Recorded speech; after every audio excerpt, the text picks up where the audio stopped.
Okay, चलिए इसमें थोड़ा डीप डाइव करते हैं। आज के इस एक्सप्लेनर में हम भारतीय अर्थव्यवस्था की मौजूदा स्थिति का एक बिल्कुल निष्पक्ष और डेटा बेस्ड विश्लेषण करने वाले हैं। हाल ही में सामने आए कुछ क्रिटिकल कमेंट्स और आंकड़ों को बेस बनाकर हम सतह के पार जाकर देखेंगे कि वास्तव में ग्राउंड पर चल क्या रहा है। आज की हमारी चर्चा का रोड मैप बिल्कुल स्पष्ट है। एक आइसबर्ग मॉडल की तरह हम ईंधन की कीमतों के तुरंत दिखने वाले ट्रिगर से शुरुआत करेंगे और फिर गहराई में उतरकर macro economic realities, middle class की स्थिति और मार्केट के नैरेटिव्स को समझेंगे। तो शुरुआत करते हैं पहले हिस्से से। सेक्शन 1, ईंधन की कीमतों का ट्रिगर। ये एक ऐसा बदलाव है जिसका असर हम रोजाना अपनी जेब पर महसूस करते हैं। हुआ क्या कि ग्लोबल टेंशन्स और अमेरिका-ईरान विवाद के बीच शुरुआत में हमें कुछ ऑफिशियल अश्योरेंस दिए गए थे। कहा गया था कि पैनिक करने की बिल्कुल ज़रूरत नहीं है और देश में ईंधन की सप्लाई पूरी तरह से सेफ है। ये कहीं ना कहीं एक स्टेबिलिटी का नैरेटिव सेट करता है, राइट? लेकिन सोर्स इस नैरेटिव की तुलना ज़मीनी हकीकत से करता है। तो सबसे अहम बात यह है कि इन सभी आश्वासनों के बावजूद ज़मीनी हकीकत थोड़ी अलग है। हाल ही में पेट्रोल और डीजल की कीमतों में 3 रुपए प्रति लीटर का जंप देखा गया है और सोर्स का मानना है कि ये बढ़ोतरी तो बस इस आर्थिक आइसबर्ग की टिप है जो हमें सीधे तौर पर रोजमर्रा के खर्चों में दिखाई दे रही है। और यहीं पर सोर्स एक बहुत ही वैलिड सवाल उठाता है। क्या कीमतों में ये उछाल केवल इस ग्लोबल कॉन्फ्लिक्ट का ही नतीजा है? मतलब क्या ये सिर्फ बाहर चल रहे युद्ध की वजह से है? डेटा सजेस्ट करता है कि बाहरी कारण केवल एक ट्रिगर हो सकते हैं, लेकिन असल परेशानियां पहले से मौजूद हैं और काफी गहरी हैं। तो आखिर सताई के नीचे चल क्या रहा है? चलिए बढ़ते हैं हमारे दूसरे सेक्शन की तरफ। 2, संरचनात्मक आर्थिक वास्तविकताएं। अब जरा इस डेटा को देखिए। एग्रीकल्चर सेक्टर में एक बहुत बड़ा इम्बैलेंस साफ नजर आता है। हमारे वर्कफोर्स का एक बहुत बड़ा हिस्सा, करीब 40 से 45% लोग खेती में लगे हुए हैं, लेकिन जीडीपी में उनका कंट्रीब्यूशन कितना है? सिर्फ 15 से 16%।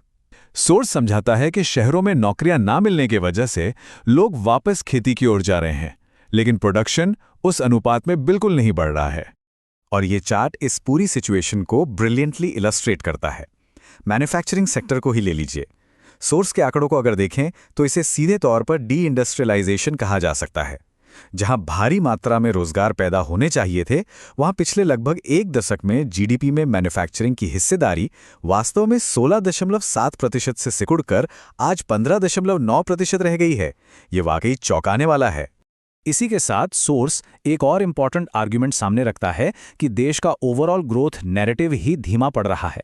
अगर रियल जीडीपी ग्रोथ रेट को देखें तो पिछले 12 वर्षों में ये 6.2% थी, जो पिछले 7 वर्षों में एवरेज बेसिस पर गिरकर सिर्फ 5.5% रह गई है। ये डेटा साफ इशारा करता है कि अर्थव्यवस्था की बेसिक कमजोरियां बहुत पहले से मौजूद हैं। अब सवाल ये है कि इन मैक्रो लेवल स्ट्रक्चरल इश्यूज का आम परिवारों पर क्या असर पड़ रहा है। ये हमें लाता है तीसरे सेक्शन पर। 3, सिकुड़ता मध्य वर्ग। अगर सेविंग्स की बात करें तो आंकड़े सच में काफी चिंताजनक हैं। फाइनेंशियल ईयर 2023 में नेट हाउसहोल्ड सेविंग्स गिरकर जीडीपी के केवल 5.3% पर आ गई है। सोर्स के मुताबिक ये पिछले 50 सालों का सबसे निचला स्तर है। आसान भाषा में कहें तो आम घरों में पैसा बच ही नहीं पा रहा है।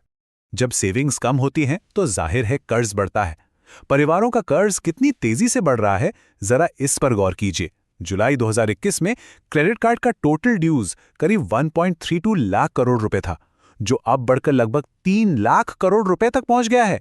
इनकम में कोई ग्रोथ नहीं है, इसलिए परिवार अपना रोजमर्रा का खर्च चलाने के लिए क्रेडिट कार्ड पर तेजी से डिपेंड हो रहे हैं। और इस फाइनेंशियल दबाव का असर हम जमीनी स्तर पर देख सकते हैं। सोर्स बिल्कुल न्यूट्रल तरीके से नोएडा का वो हालिया उदाहरण देता है जहां सैकड़ों फैक्ट्री कर्मचारी प्रोटेस्ट के लिए सड़कों पर उतर आए।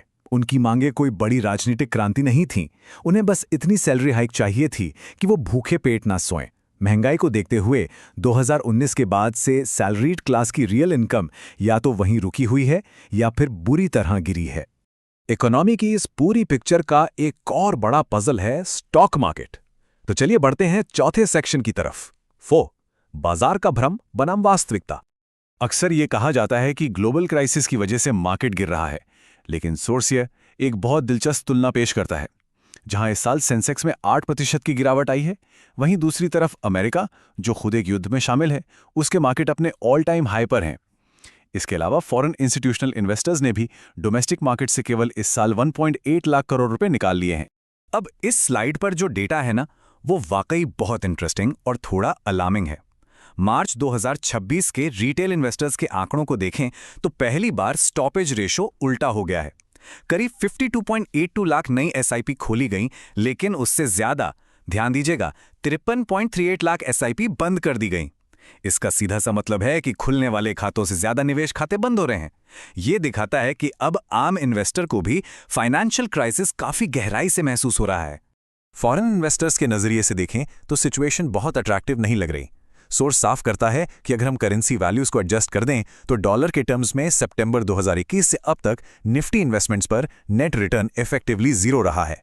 जो भी फायदा दिखता है वो केवल रुपए की कीमत गिरने से होने वाला वैल्यूएशन एडजस्टमेंट है, और जाहिर है इसने विदेशी निवेशकों के कॉन्फिडेंस को और भी कम किया है। तो इन सारे डेटा और फैक्ट्स को समझने के बाद सवाल आता है कि आगे क्या, समाधान क्या है। आइए इस एक्सप्लेनर के आखिरी हिस्से की ओर बढ़ते हैं। सेक्शन 5, सोर्स का निष्कर्ष। सोर्स स्पष्ट रूप से इस बात की वकालत करता है कि अर्थव्यवस्था को स्थिर करने के लिए कुछ ठोस कदम उठाने होंगे। सबसे पहला कदम है बिना किसी डिनायल के इन आर्थिक वास्तविकताओं को पारदर्शी रूप से स्वीकार करना। इसके अलावा उनका कहना है कि हमें कल्चरल या पॉलिटिकल नैरेटिव्स से ध्यान हटाकर हार्ड डेटा और पॉलिसी एग्जीक्यूशन पर फोकस करना होगा। जॉब क्रिएशन और एजुकेशन को टॉप प्रायोरिटी बनानी होगी, और आखिर में टैक्सेशन को ठीक करना होगा ताकि मिडिल क्लास के पास खर्च करने के लिए पैसे बचें और ये जो कंजम्पशन में गिरावट आ रही है उसे सुधारा जा सके। हम इस एक्सप्लेनर को एक बहुत ही थॉट प्रोवोकिंग सवाल के साथ खत्म करते हैं। क्या जनता यानी आम लोग इन डेटा ड्रिवन सच्चाइयों और जवाबदेही की मांग करेंगे, या फिर बस पॉलिटिकल नैरेटिव्स को चुपचाप स्वीकार करते रहेंगे? एक जागरूक नागरिक होना और इन आर्थिक सच्चाइयों को समझना बहुत जरूरी है, क्योंकि इसका सीधा असर हमारी रोजमर्रा की जिंदगी और आने वाले कल पर पड़ता है। इस सवाल पर सोचेगा जरूर। इस एक्सप्लेनर में हमारे साथ जुड़ने के लिए बहुत बहुत शुक्रिया।